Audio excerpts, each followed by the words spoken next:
In Greenland? Oh, in Greenland? The Danish one? Danish. No. I'm not sure.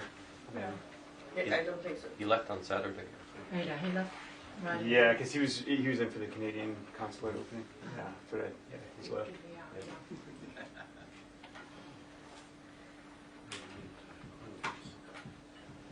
Nå ja. Ja. De skulle også mødes med justitsministeren. Også justitsministeren meget. Du stiller flere spørgsmål. Synes du ikke? Nej. Og de skulle også blive over indlæst. Ja. Nej, det går.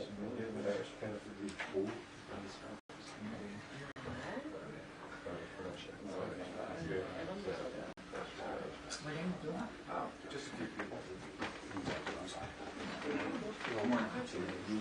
Hej, hej.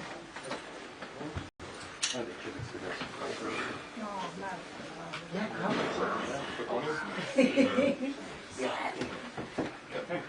You're our closest friends.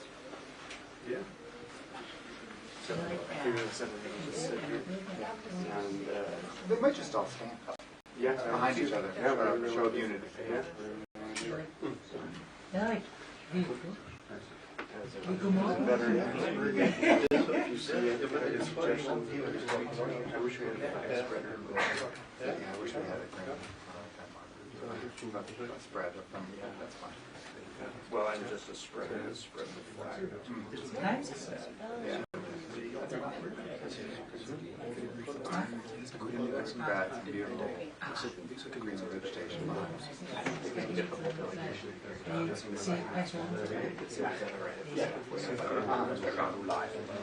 is our world. Yeah, this is our world. To bring back wonderful. Det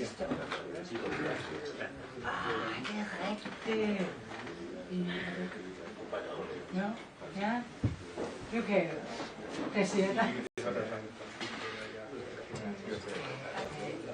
Især disse tider, så møder vi anderledes af mennesker. I forvejen er dårligt til mig. Det er ikke blevet bedre. Men vi kunne snakke. I think we do that. It's out of I just would love to share. absolutely. I think we do that. Let's just talk to our producers. You've got my card still. Yeah, thank you. We do that occasionally.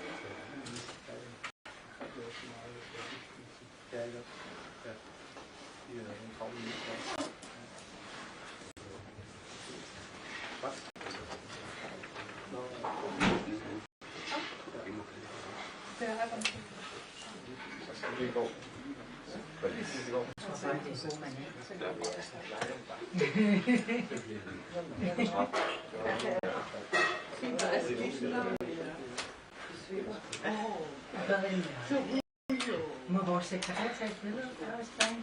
Nå.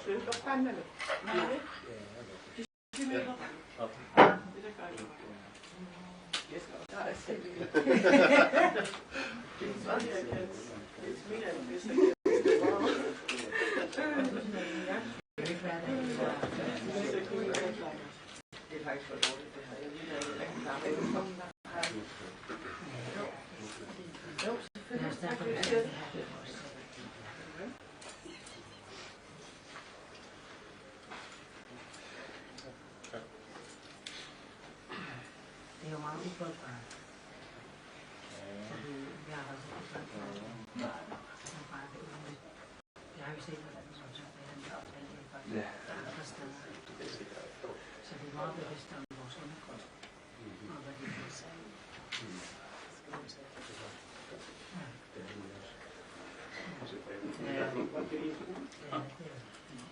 Hvor længe har du selv gået?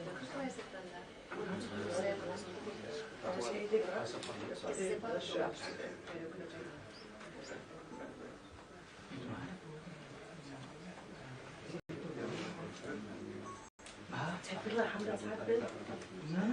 Okay.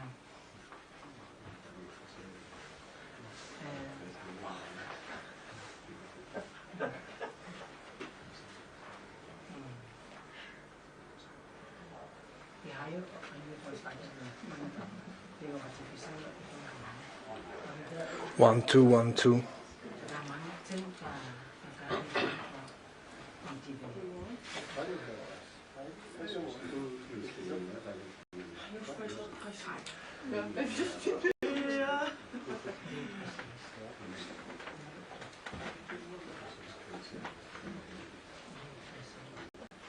Men det er jo det, vi kan undervise.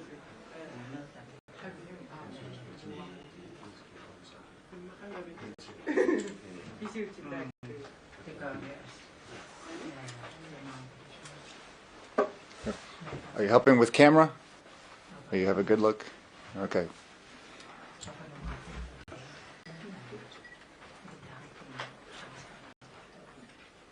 My name is Matthew. I work with Senator Angus King of Washington, D.C.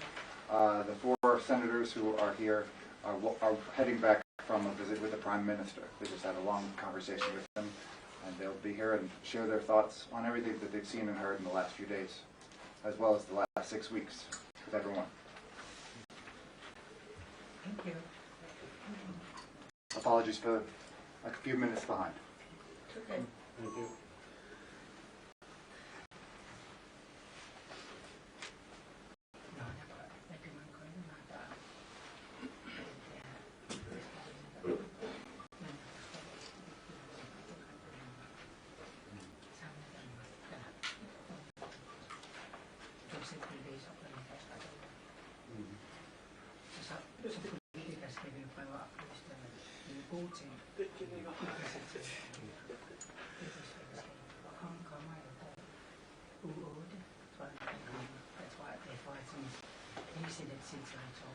Og det gavner jo også, og vi er jo glade for ham.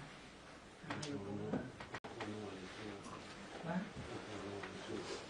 Det gjorde han også i foråret. Jeg tror, det er sådan, for mig det er sådan, og kongen viser sig også, at det er hans. Det er i hvert fald en god ting.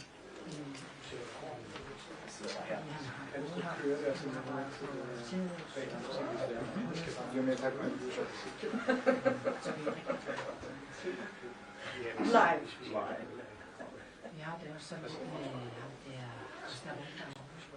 Det vil jeg ikke få, så kalder vi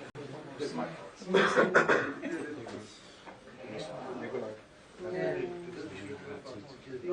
er i hvert fald til så sødt, hvor han har sådan en sommerhus i en bygd. Og den her 1951 aftale er også blevet hvor mange ligger det går over til nu? Eller 20? Det er det bygd, og så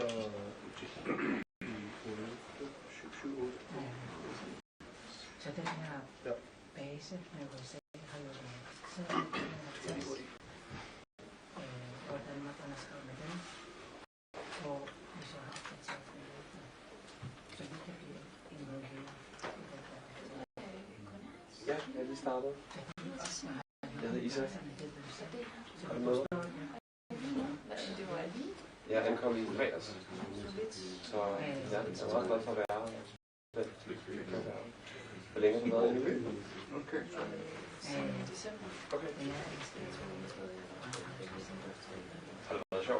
I was just helping this gentleman right here, just in case anybody needs a list of the cast of characters. It is Senator Angus King, Independent of Maine.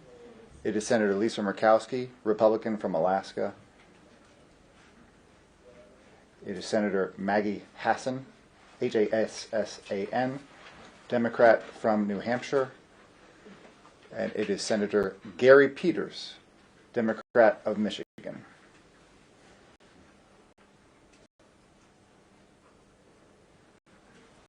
And as you noticed, likely, that represents a Republican, an Independent, and 2 Democrats. So there is a broad amount of support. It is not one side or the other. It is across the board.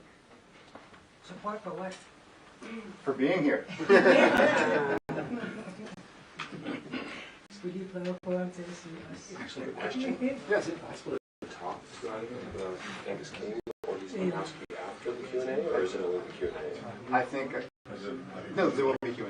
There will they'll have some opening remarks and they'll take some questions. Can I do a one-on-one interview afterwards? I apologize. It used to be you, and I appreciate exactly why you're asking. No, of course.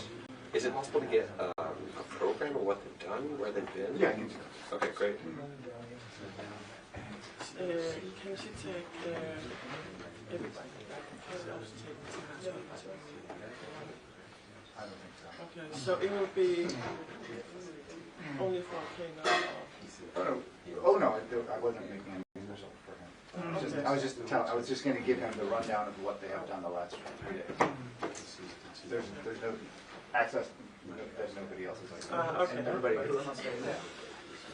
We have a meeting right after. Yes. John, hvad hedder tingene? Vi hedder Greenland, Nuuk, senatorer, og jeg er taler. This is the interview is answering your questions from there. 15 og 16.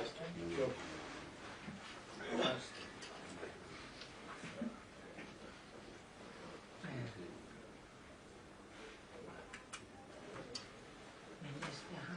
Du skal så være bosat her i et års tid, Ja, eller men hvordan skal det være? det er simpelthen så ligesom, det tager Ja, fordi han har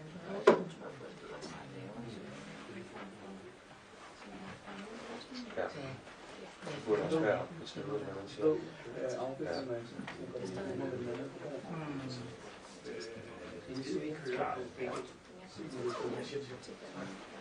Okay.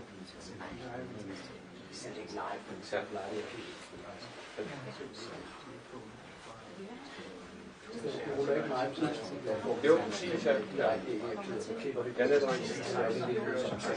ja. Så jeg har boet i Nuuk i 3,5 år, og længe drømte om at få til Grønland arbejde. Min far er halvbiolog, så jeg er kommet og meget og skrevet meget grønlandsk i de sidste år. Jeg læste på Columbia, jeg læste journalistik. Gjorde du? På Columbia Journalism. Det var sjovt. Hvornår blev du færdig?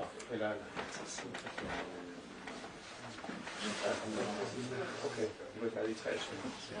Så arbejdede jeg på New York Times og medskrevet på filmen. Der er så været på siden til Nuuk. Og så søgte jeg på her, og så fik jeg det, så tænkte jeg, nu er det side til deroppe. Jeg har været freelance international medier ved siden af. Jeg er meget glad for at være her. Ja, præcis. Det kunne jeg ikke sige i New York, for jeg var måske ikke særligt eget. Så jeg ikke skriver en selv for det. Det er lidt okay.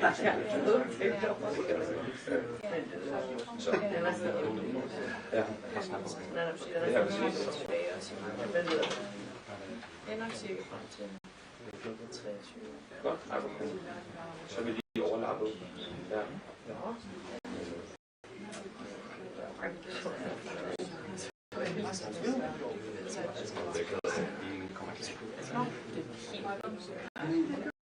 Så.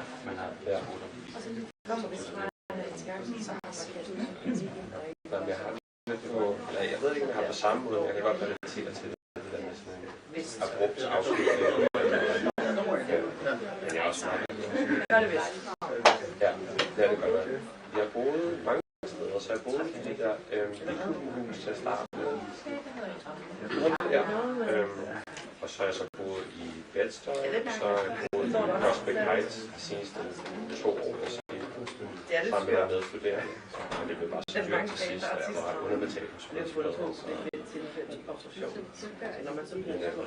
Ja, det er mega glad for at være her, og så spændt på ligesom at pitche idéer til medier rundt omkring i verden, og skrive på KNR også selvfølgelig. Det tænker jeg også. Ja, absolut. Men det skal så meget. Jeg ved også tæt med Markus, kan jeg forstå. Ja. Du har skrevet dig selv med Ja. Vi må drikke øl på et tidspunkt. Det er noget kaffe.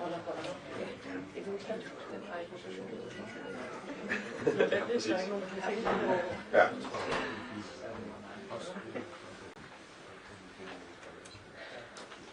Kan du altså hjemme i marts, siger du? Ja, jeg tror surt til det. Jeg forelsker mig lidt på tanken om det der Arctic Circle Race.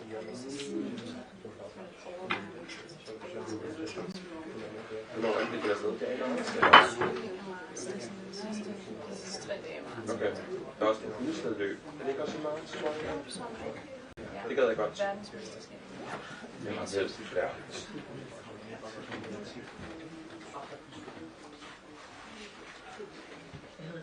Så 2 eller Jeg tror faktisk, vi kommer til at være 2. Det er også, kommer til at overleve vores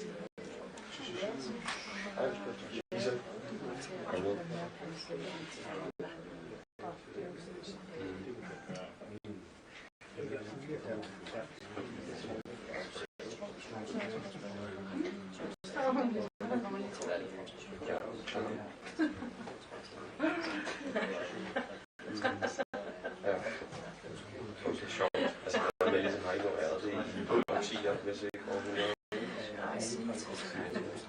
Men altså, det er højdepunkt.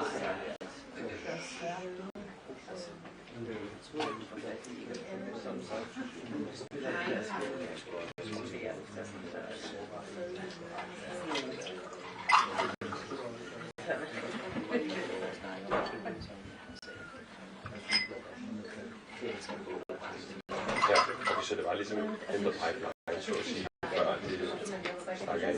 Ja. Okay, det er til noget.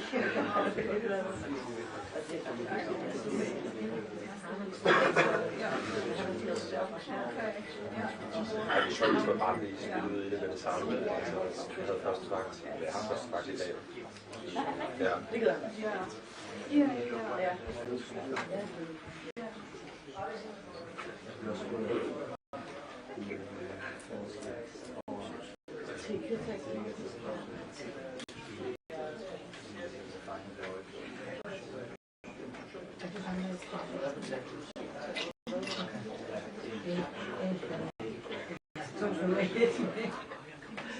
Det er den samme flue, der var en stor.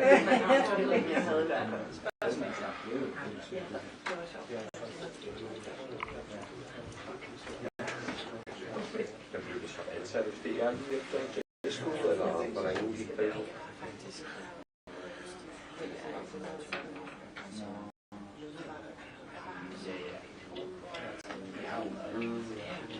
Det er MA eller MS? MA. Og så du var bare selvfølgelig. Okay, det er sådan, ja. Ja, det var MS også, altså 9,5 måneder, men det er jo så for folk, der ligesom er yngre, og har så meget erfaring. Så jeg læste noget. Ja, præcis. Ja. Og jeg kommer ligesom ikke fra journaliststanden derhjemme, jeg læste noget amerikanske studier, så er specialiseret inden for USA. Og så blev jeg meget interesseret i at koble den der ekspertiseviden med journalistikken for at skrive om USA, men jeg blev bare så træt af det til sidst på en eller anden måde, og havde lyst til, eller mit horisont som journalist blev udvidet på Columbia. Jeg var til at undersøge journalistik og alle mulige andre forskellige fortællinger.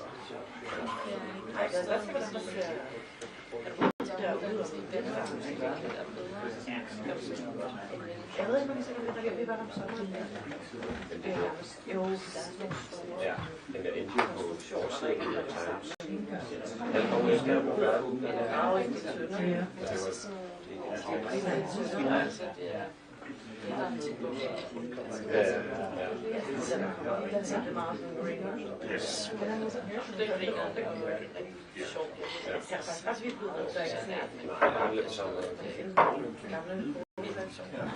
Ja, og bare bo i New York, ikke? Og lære folk at kende verden over, og journalister. Men det er lidt den gamle institution, altså de sidder lidt fast i de gamle tider, så at sige. Det går ikke så godt lige nu, tror jeg. Nej, det er faktisk ikke. Det sker først senere. Det sker i 2024. Altså det er blevet Det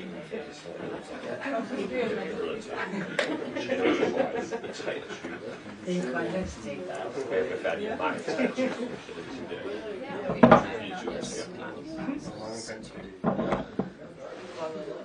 Ja, jeg dækker det nye skole. Ja.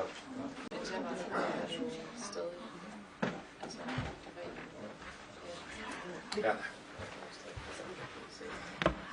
And one additional bit of information, we just decided who will speak in what order, just for your convenience and understanding. The first person to speak will be Senator Angus King from Maine, who's been leading this.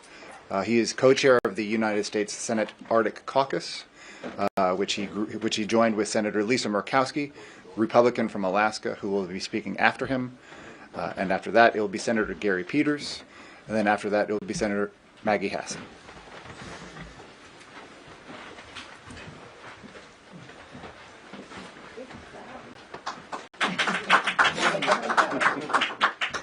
That's for you. Oh, we've got our fellow parliamentarians in the back there. Yeah, that's right. Yeah, Yeah. that's right.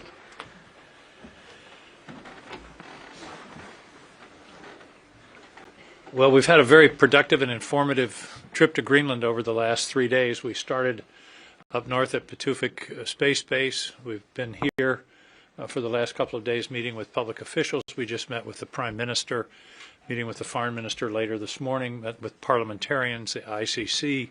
So we've had a lot of learning on this trip. I should tell you a little bit about who we are. We're 4 senators from the northern tier of states, Alaska, Michigan, New Hampshire, Maine, all of whom have had a long-term and consistent interest in the Arctic and in Greenland, going back before the recent events. This is my second trip. Lisa Murkowski has been here so many times they think of her as a local. But I think it's important to emphasize that this is not our first foray into the Arctic.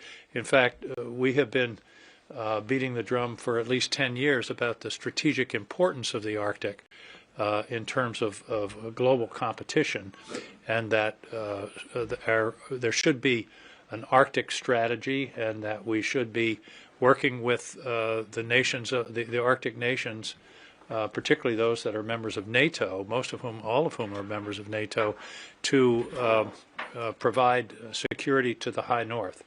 So that's the sort of context of our trip. Secondly, I think it's important that part of our message to the Greenlandic people is respect, and respect for the people of Greenland's integrity, their interest in managing their own affairs, their work with the Kingdom of Denmark, and that's an important part of the message that we bring. That many of those, I would say a majority in the United States Congress, as well as our citizens, are very supportive of Greenland. And as I've said repeatedly in the States, if there's a national security interest in Greenland, it does not necessitate acquisition, annexation, invasion, or any other specific control. In order to develop additional national security assets in Greenland, which I think should be the case, all that would have taken was a phone call. It would not take the kind of activity that we've seen over the last several months. I was pleased that the president at Davos took military force off the table, and that we have now entered into a tripartite discussions about the security situation in Greenland, and additional partnerships with this country of such huge potential and resilient and magnificent people. So that's the background of our trip. As I say, we've had really excellent meetings. I don't want to disparage any of the meetings that we had, but the 4 of us yesterday took a helicopter trip over the ice sheet, and I have to say that was a lifetime experience for me to see the ice sheet, to see the glaciers, and frankly to see where the glaciers used to be, which is a demonstration of what's happening in terms of climate.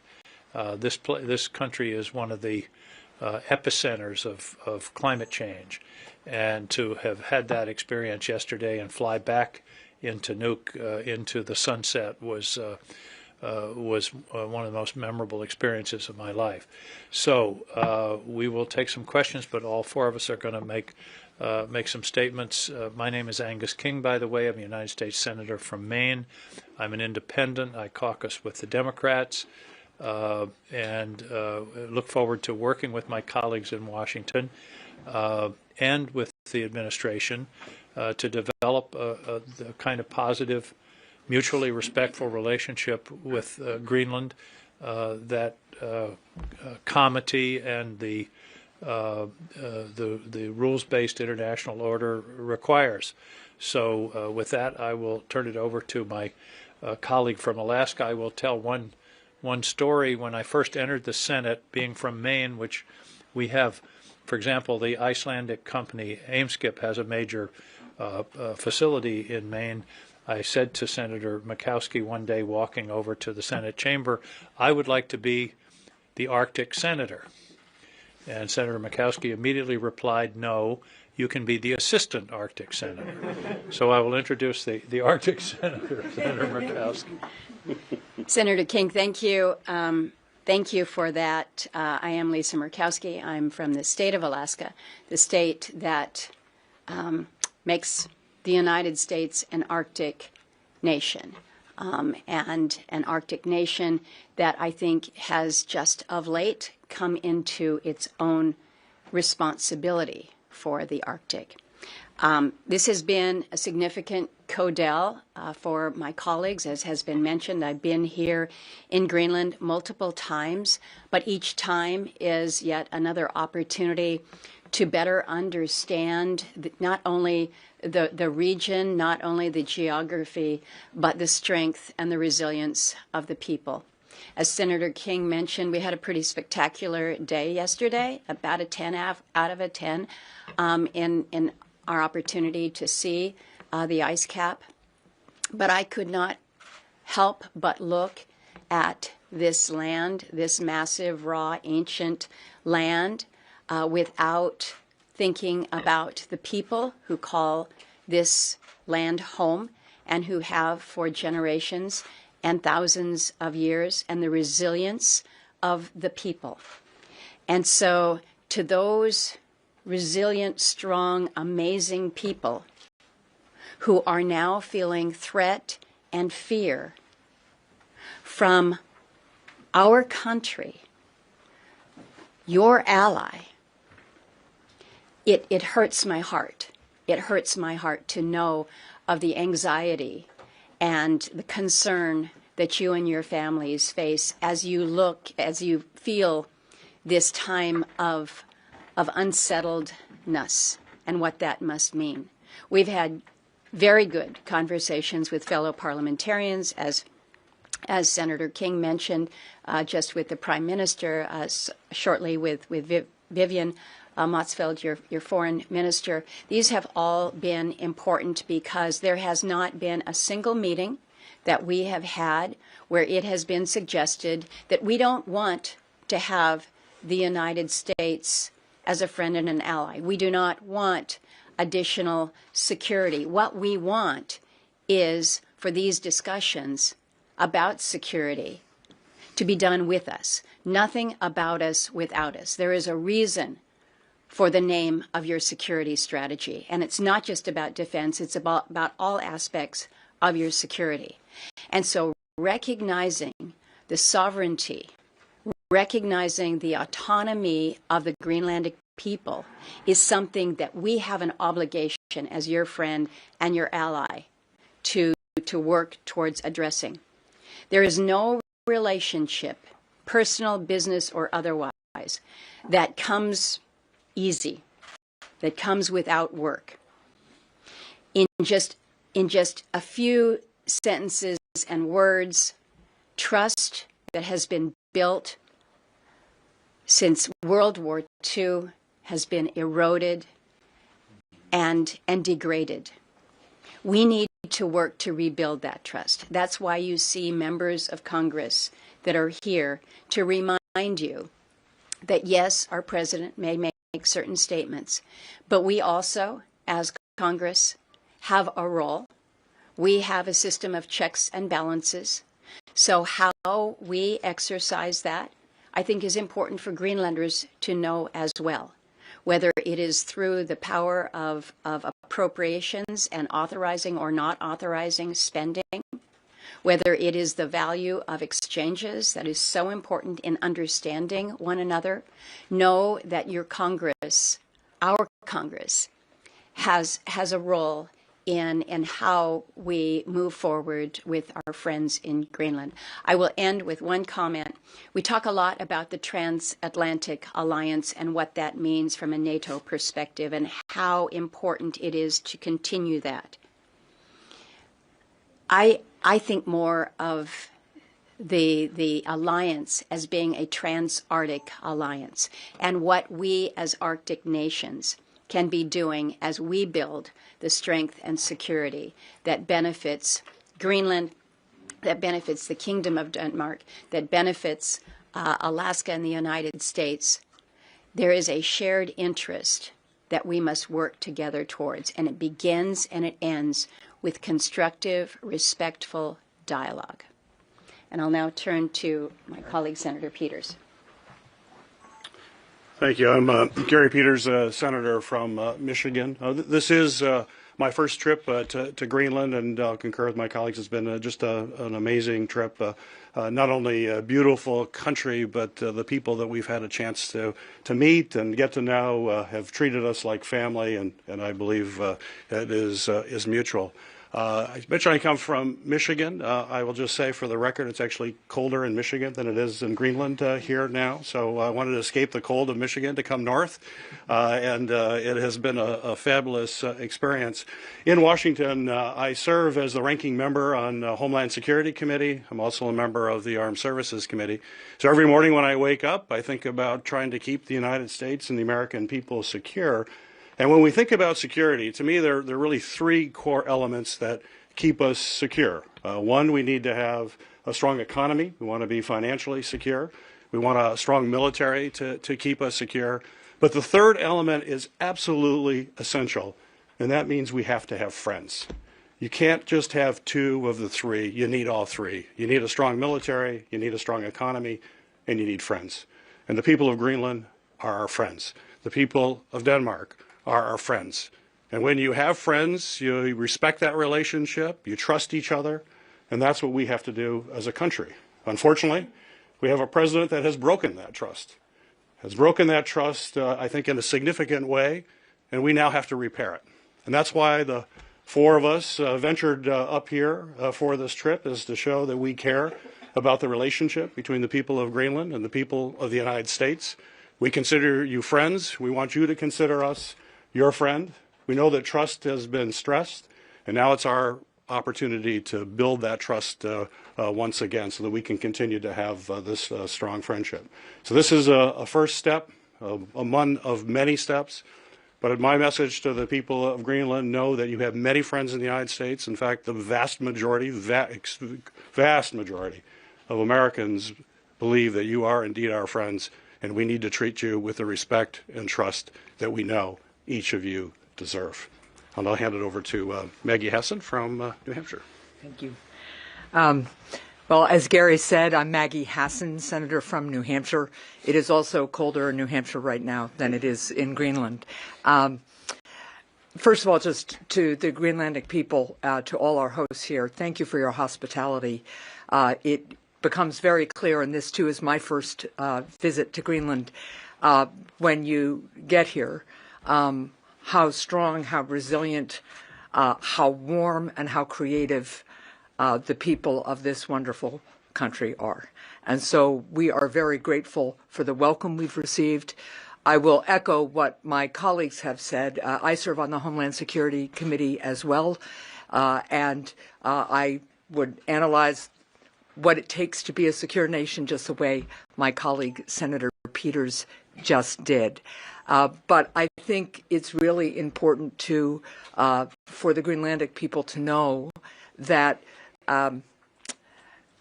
I come from a state known for its citizen participation. Some of you may have heard of the First in the Nation New Hampshire primary. We are a small but mighty state of 1.4 million people, but we have 400 state representatives at the state level, and that is because we believe that every citizen has a role to play, and we take our civic duty very, very seriously. And what I want you all to know is that from every corner of my state, from every political perspective, including people who are not at all politically aligned with me, What I am hearing is Greenland is our friend. Why would the president say what he is saying? Please, Senator, do everything you can to convey to the people of Greenland that we are friends and we are deeply, deeply concerned and disturbed by what our president has said. I tell you that because I want the people of Greenland to know how my constituents feel and how almost all Americans that we are speaking to feel. But I also tell you that because there's a famous saying in the United States, the most important and difficult political job is that of private citizen. And the citizens of the United States are mobilizing on this issue as well as many others in a way I haven't seen in decades. And they are mobilizing because they understand right now that they need to reach out and they need to create the bonds of friendship and the bonds of freedom that have joined Greenland and the United States now for 80 years. And I will close with this. I'm the daughter of a World War II veteran, as is Senator Peters. My dad taught me that freedom was everything. He survived the Battle of the Bulge. He came back to the United States so grateful for having survived it, but also with a deep understanding of how important freedom is and how important it is that we are all determined to preserve it. And I know you all are too. That's what binds us, and that's why we're going to move forward together, work to repair the trust that has been broken, find new partnerships and new ways of working together so that we can all be strong and free together. Thank you. I think we have time for a few questions before we meet with the Foreign Minister. Yes, ma'am. From the New York Times, really nice to see all of you, and thank you for doing this. I think that the Greenlanders have two questions right now in order to find some calm and rebuild the trust. That would be really great to get as clear as possible of an answer to. First of all, what do you know about the negotiations going on right now? We don't know much except that they have been respectful and that they are focusing on the right issues, which is security. But I think there's only been one or two meetings, so I think it's still very preliminary. But I think the president's change of rhetoric at Davos reflected to some significant extent what we've seen among our constituents and the political atmosphere in the United States, where there was little or no support for this idea that he had. In addition, I think it was important that the allies made it clear that they weren't supportive. So the short answer to your question is I don't really know a great deal about the negotiations, but my understanding is that they've been respectful and so far positive. Second question. If I can just add a little to that, because we have had an opportunity to meet with the Prime Minister, and in meetings with other officials here in Greenland, nobody has said that they think that the meetings are not including them in a way that is meaningful. And so we haven't heard anything to the negative, which I think is as important as understanding what may or may not have been said. But it's clear to me that the Greenlanders feel that they have a meaningful seat at the table. Thank you. Yes, ma'am. Sorry, can you guarantee that the president will not change his mind? That was one of the first questions we got yesterday. The answer is no. We can only exert our role as a separate and co-equal branch of government, but we can't guarantee what the president may or may not do tomorrow, let alone 2 months from now. On the other hand, we do have some control. Senator Murkowski mentioned through the appropriations process, for example. So the answer is no guarantee, but right now I think our feeling is that the immediate crisis has passed, and these security arrangements that are being discussed, I think, will be fruitful. My frustration is that if the president's concern was national security in the Arctic, those concerns could have been allayed with a phone call to the Greenlandic people, to the Prime Minister and to the Kingdom of Denmark a year ago, or 6 months ago, or 2 months ago. But I wish I could provide a guarantee, but I can't. Got one more, I think. Yes, ma'am. Sir, during your stay in Greenland, there are really many Chinese and Russian vessels around the island, according to President Donald Trump. And that's not true. We've determined that that's not true. Thank you. That was one of our questions, and it's not true. And it's also not true that the Greenlandic defense consists mostly of sled dogs. We met yesterday with the Joint Arctic Command, and they have significant resources. And between the Kingdom and Greenland, there's I think $14 billion of national security investment taking place in this country. So the two statements that somehow Chinese and Russians were circling the island, were present in the oceans, our information is that that's not true, and that the security arrangements are very strong and getting stronger. Sir. Greenlandic Broadcasting Corporation. I have a question for you, Senator Murkowski. Why don't we see more Republican senators express your view and visit Greenland, as you said to us a couple of months ago? I'm going to encourage all senators, all members of the Congress to visit Greenland to understand better not only Greenland, but again, how this trans-Arctic alliance is so significant to us in the United States. You're asking about specific party. I was with a delegation in Copenhagen just a couple weeks ago. There were a couple Republicans on that visit. There is there's just a demand on time. We get that.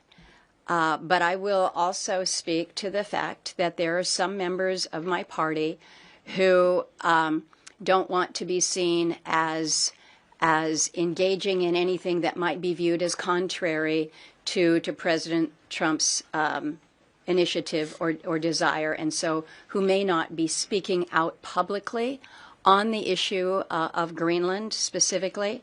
But I will tell you, I have had more than my share of conversations with fellow Republicans who have said there is a red line when it comes to occupying, owning, controlling, taking over Greenland. Greenland, again, is our friend. They are our ally. We are a NATO partner. We do not take over. We do not invade our NATO allies. And so, while they may not have come out with strong statements, they have made clear to me that to them that is a red line. I'm going to encourage them that they need to be more vocal in reinforcing that, because this should not be a partisan issue.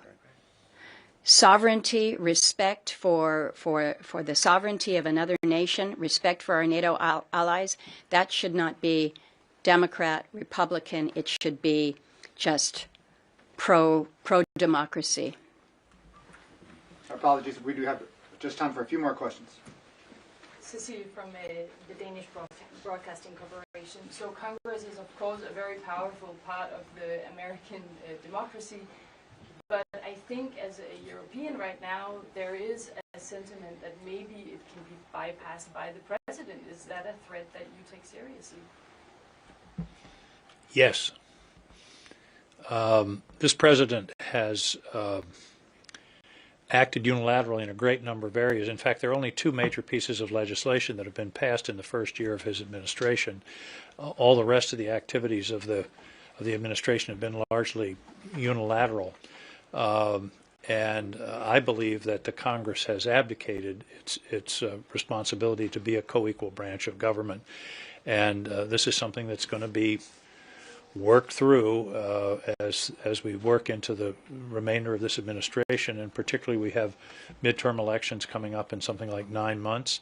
I think the people will have something to say about that.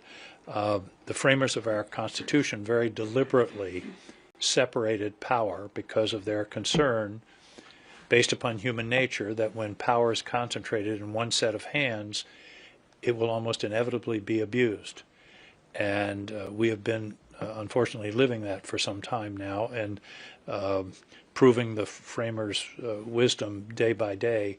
But it's time for, I believe, for the Congress to reassert itself, not necessarily because it disagrees with the President's priority, but because the separation of powers is a fundamental, it's not a bug in our system, it's a fundamental feature of our system, which, frankly, I believe our Congress has not lived up to that responsibility. But again, the answer to your question is yes. Keep in mind that the Congress is there, the executive is there, but the judiciary, the judicial branch is extraordinarily important in this regard. And I'll give you a specific case in point that relates directly to the situation here with Greenland. You'll recall prior to the President making this statement as he did in Davos, where he took off the table this notion that there could potentially be a military takeover, military use of force with Greenland.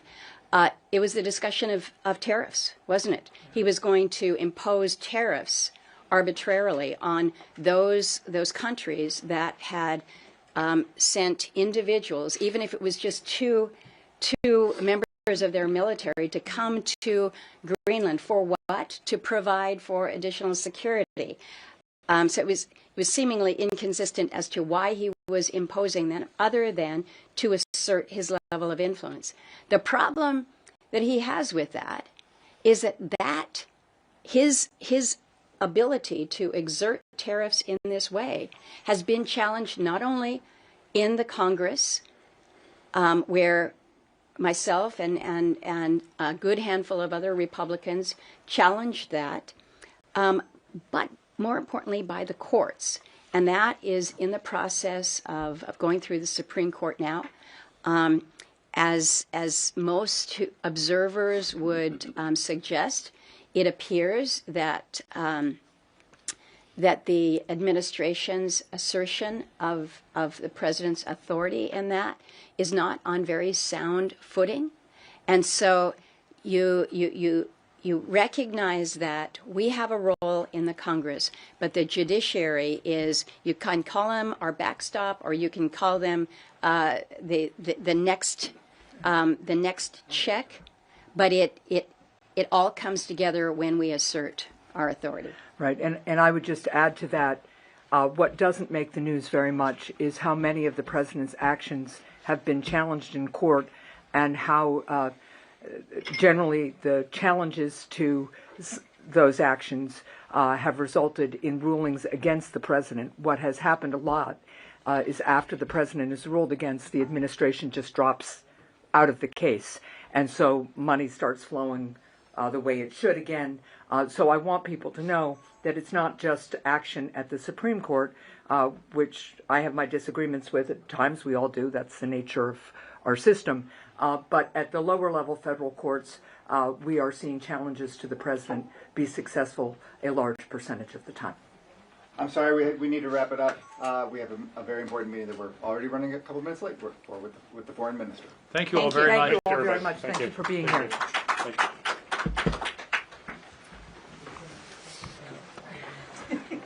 Want me to get that program? Email? Yeah.